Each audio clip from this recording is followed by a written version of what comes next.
살다 보면 대책 없는 일들, 대책 없는 사람들이 좀 있어요. 혹시 여러분 아시는 대책 없는 분들 계세요? 대책 없이 일 저지르시고 또 그렇게 사시는 분들. 한 10여 년 전에 아내하고 같이 로스앤젤레스 공항에 갔었어요. 근데 공항에서 저를 이제 어떤 분을 이제 만나고 오려고 하는데 아내가 어떤 할머니 한 분과 이야기를 하고 있었어요. 이 얘기 즉슨 어떤 할머님이 한국에서 비행기를 타고 LA 공항에 도착했는데 대책 없이 오신 거예요. 내리긴 했는데 갈 데가 없는 거예요. 그래서 아내가 한참 이야기를 하더니 그분이 갈 데가 없다 그러셔서 우리 집에 모시고 한 달간 계셨어요. 그리고 잡을 찾아드리고 그리고 이제 저희 집을 떠나신 적이 있죠. 이런 분들 혹시 주변에 계세요? 여러분 아시는 친구나 누구 중에 이렇게 대책 없는 분 계세요? 1885년에 대책 없는 한 할머니가 한국 땅에 왔었어요. 물론 아들과 같이 오긴 했지만 그 나이에 올 수 있을 만한, 여러분 130년 전에 한국에 왔다는 게 얼마나 대단한 일인지 아세요? 배를 타고 태평양을 건너서 요코하마 일본에 들렸다가 그리고 거기서 다시 한국 땅에 왔어요. 그 당시 130년 전에 나이 52살, 그때는 아마 굉장히 할머니였죠. 그 연세에 배를 타고 태평양을 건너서 한국 땅에 1885년 6월 20일에 도착했어요. 이름이 메리 스크랜턴이라는 분이에요. 그 아들이 윌리엄 스크랜턴, 한국의 선교사로 오신 의사죠. 그 선교사의 어머님인데 남편과 사별하고 그 나이에 선교사로 올 수 있는 나이가 아니에요. 선교사는 보통 한 20대, 젊고 한창 일할 수 있는 그때 선교사로 가는 게 보통이죠. 외국 땅에 간다는 일이 쉬워요. 지금도 어려운데 130년 전 그때 외국 땅에 오는 일이 얼마나 무모한 일입니까? 그야말로 메리 스크랜턴은 대책 없는 여자였던 것 같아요. 그렇게 한국 땅에 왔어요. 나이 52살에 한국 땅에 가서 뭘 할 수 있겠어요? 남들이 보기엔 대책 없는 할머니, 저 노망 났나? 그랬을 거예요. 근데 그 할머니가 미국 땅에 와서, 죄송합니다. 한국 땅에 와서 나이 52살에, 근데 뭐 한국이 얼마나 가난하고 못 살았어요. 근데 그가 어떤 일을 하셨는지 아세요? 온 지 얼마 되지 않아서 그 다음에 1886년에 학생 한 명을 데리고 학교를 시작했어요. 영어를 가르쳤고요. 과학을 가르쳤고요. 그래서 시작한 학교가 뭔가 하면 이화학당이에요. 그렇게 시작한 학교가 이화학당이고 그 학교를 통해서 개화기 시절에 한국에 얼마나 많은 여자들이 교육을 받고 새로운 문화, 지식, 교양, 알고 한국을 바로 세우는 일에 얼마나 많은 여성학자들, 여자들이 그 학교에서 배출이 됐어요. 그 학교에서 나온 사람들이 여기저기 학교를 세웠고 제 아내가 나온 진명도 그 학교에서 공부를 했던 한 여자 황메레라는 분이 미국 유학 갔다 와서 그리고 상동교회에서 영어를 가르치다가 그리고 자신이 가진 신앙과 자신이 가진 실력을 가지고 여학교를 세운 게 진명이에요. 1906년 4월 21일의 일이에요. 대책 없는 사람들이 종종 있어요. 가서 뭐 하겠어? 당신 저질러 놓고 어떡할 거야? 하지만 의외로 그런 사람들을 통해서 역사하는 걸 봅니다. 한국의 교육기관, 특별히 여성 교육기관들이 그랬고요.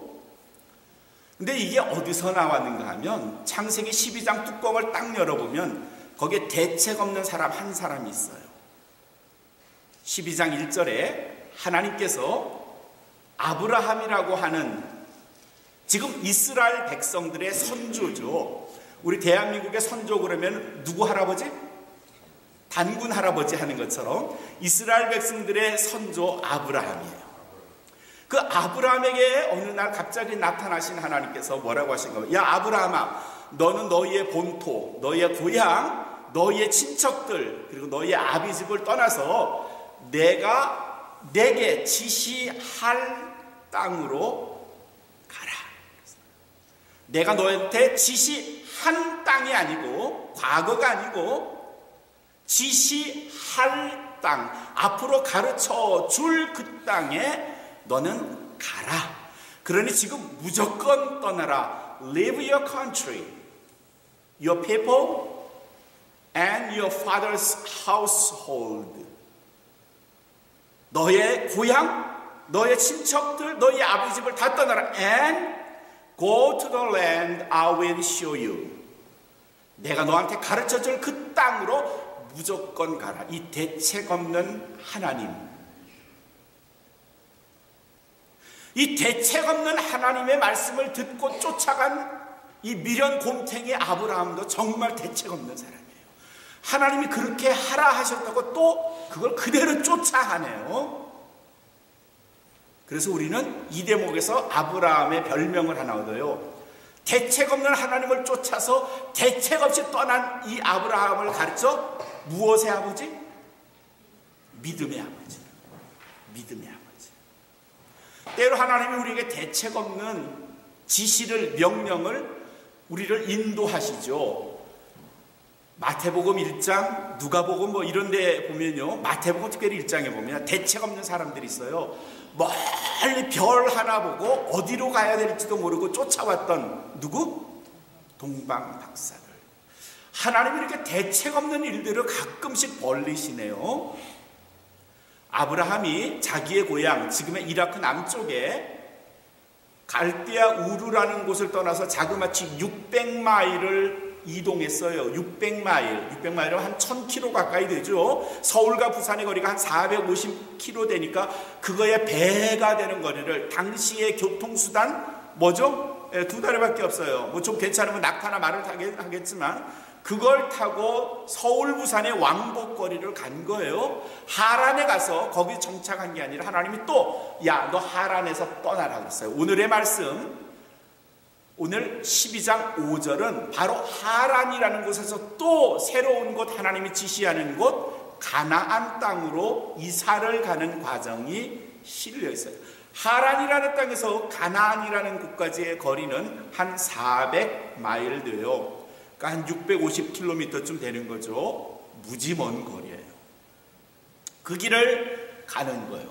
그리고 마침내 말씀을 쭉 5절, 6절, 7절을 읽어보면요, 마침내 하나님께서 지시하는 가나안 땅에 도착했다라고 성경은 기록하고 있어요.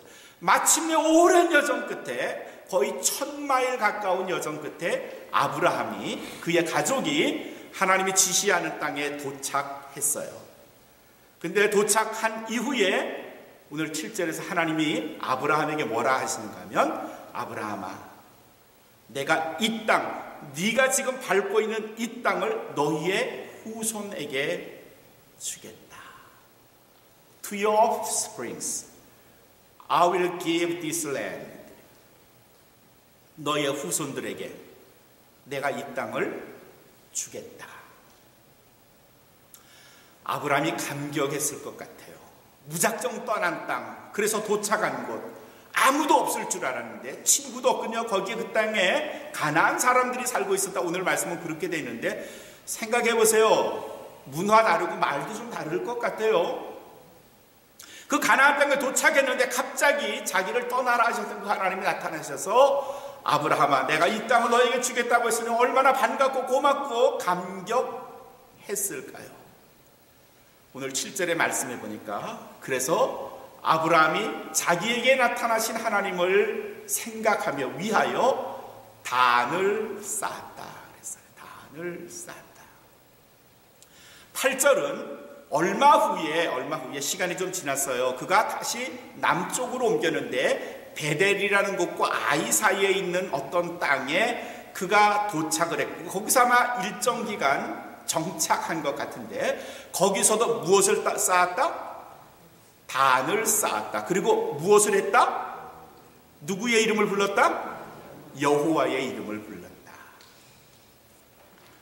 단을 쌓았다는 단어가 7절과 8절에 나오고, 또 8절에는 단을 쌓았을 뿐만 아니라 여호와를 이름을 불렀다 하는 말씀이 등장하네요.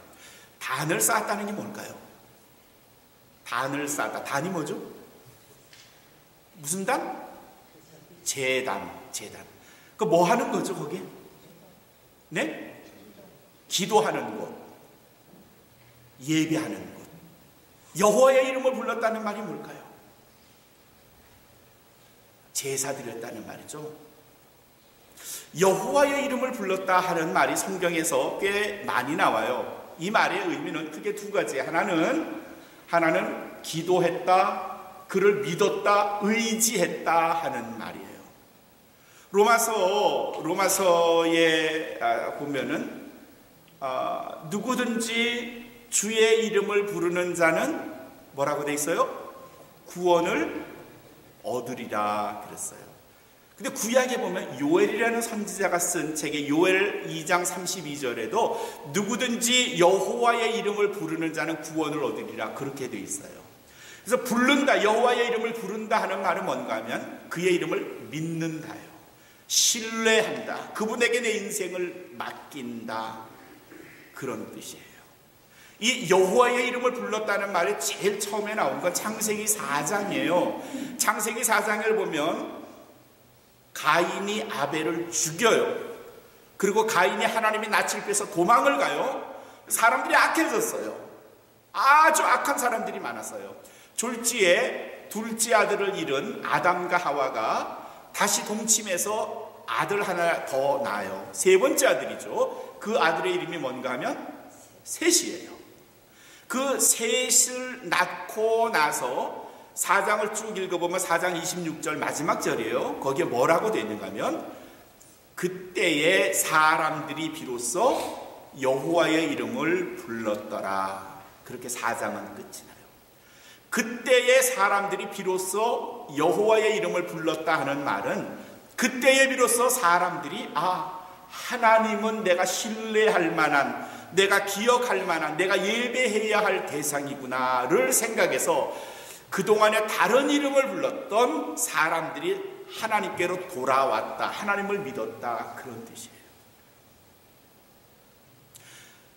주의 이름을 불렀다, 하나님의 이름을 불렀다 하는 말은 그를 전적으로 신뢰했다, 예배했다, 그에게 기도했다 하는 말이에요. 두 번째 의미가 예배했다는 뜻이에요. 예배라는 뜻이에요.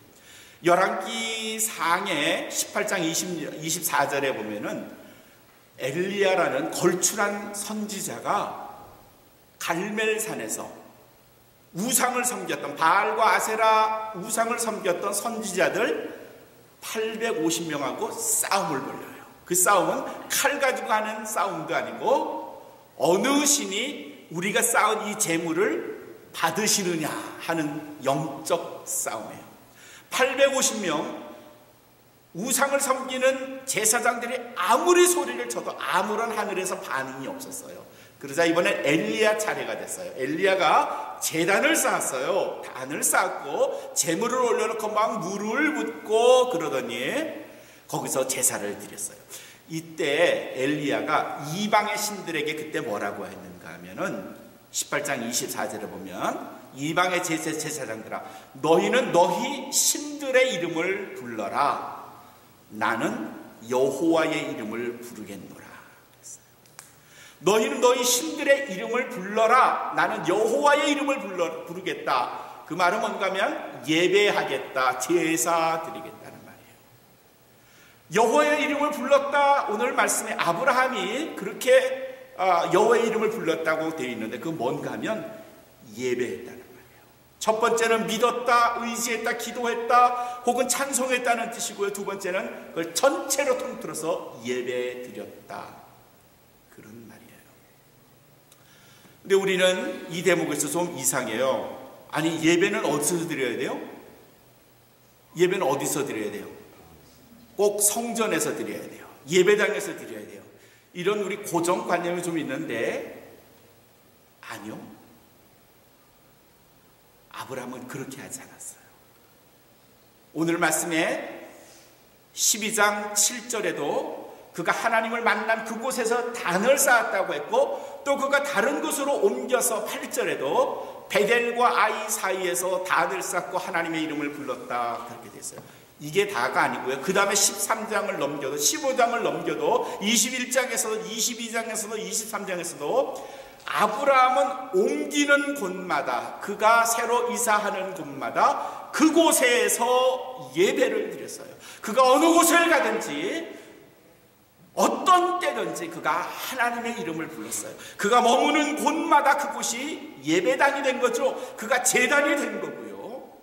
그곳에서 여호와의 이름을 불렀다 그랬어요. 많은 그리스도인들이 예배는 오직 교회에서만 드리고, 예배는 목사님이나 전도사님이나 이런 분들이 계실 때에만 드리는 거고요. 이렇게 생각해요. 여러분 혹시 그렇지 않으세요? 예배는 그냥 주일날에만 드리는 거고, 목사님이 계셔야 드리는 거고, 그래서 내 혼자는 안 드리는 거.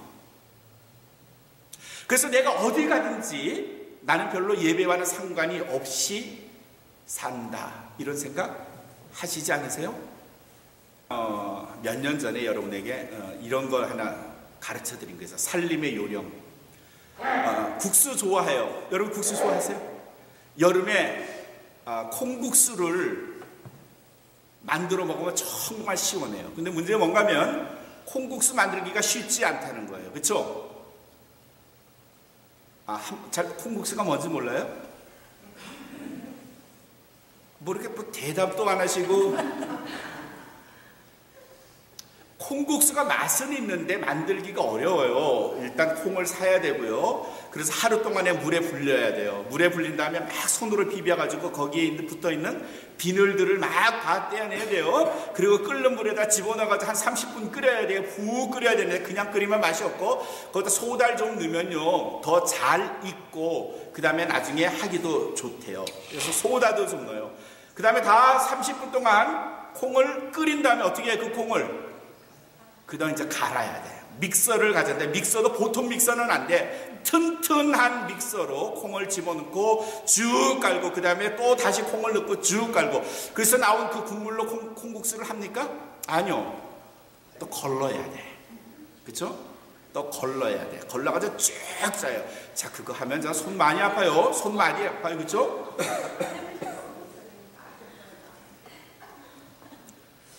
그렇게 콩국수를 만들어 먹으려니까 먹는 남자들이야 뭐 그냥 쉽게 만들어지는 것처럼 먹지만, 최 집사님 그거 되게 만들기 어려워요. 여자들이 그냥 사 먹죠. 사 먹어요. 여자들의 수고가 이만저만한 게 아니에요. 그러니까 집에서 콩국수 만들어 먹기가 어려우니까 최 집사님처럼 나가서 먹어요. 쉽게 먹는 거죠. 제가 비법이 있어요. 쉽게 먹는 비법이 있어요. 제가 가르쳐 드렸는데 잊어버리셨을까봐 다시 말씀해 드리죠. 두부, 단단한 두부 한 모, 우유나 콩우유 있죠? 두유. 그 다음에 견과류, 호도, 땅콩, 자두 이런 게 있으면 훨씬 더 좋아요. 두부 한 모를 사가지고 그걸 믹서에 넣고 3초만 딱 누르고 있어요. 그러면 그 두부가 순식간에 콩물이 돼요. 근데 거기다가 잣이나 호두나 땅콩을 넣으면 아주 맛있어요. 콩을 하루 동안에 불리고 비늘 까고 끓이고 거르고 하는 그 모든 과정을 두부 한 번 딱 넣어서 믹서에 3초만 딱 깔면 끝이라니까요. 무지 쉬워요. 콩국수 만들어 먹기가. 어떤 분은 그게 맛있을까? 예, 무지 맛있어요. 제가 어떤 손님을 우리 집에 초청을 해서 그렇게 해서 아내가 만들어서 드렸거든요. 무지하게 맛있대요. 무지하게 맛있대요. 그래서 이거 어떻게 만든지 아세요? 모르죠. 이거 이렇게 해서 만든 거예요. 아니, 그렇게 만들어도 두부가 이렇게 맛있어요? 네. 두부를 뭘로 만들어요? 네, 콩으로 만들어요. 무슨 말씀을 드리려는가 하면, 콩국수를 하루 동안 불리고 껍데기를 까고 또 하고 뭘 짜고 이런 과정 때문에 콩국수 만들어 먹기가 어렵다고 생각하시는 분이 많은 것 같아요.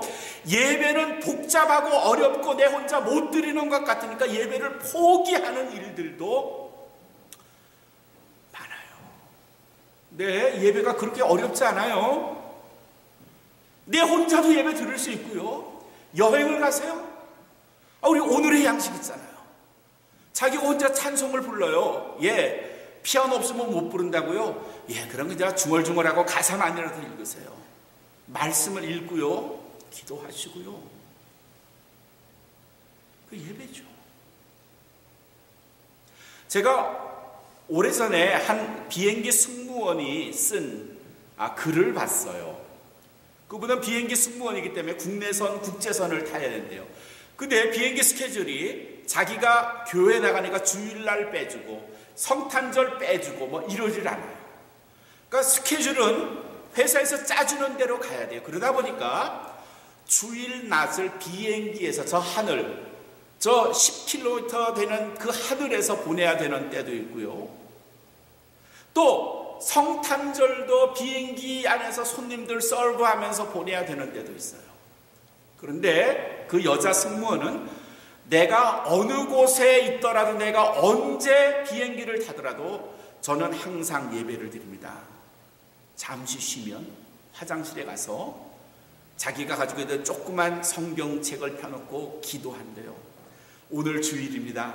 내가 오늘 하나님의 은혜로 하나님과 더 가까워졌네요. 기도하는 거죠. 내가 어느 곳에 있더라도 하나님께 기도하는 거고요. 어느 곳에 있더라도 하나님께 예배 드리는 거죠.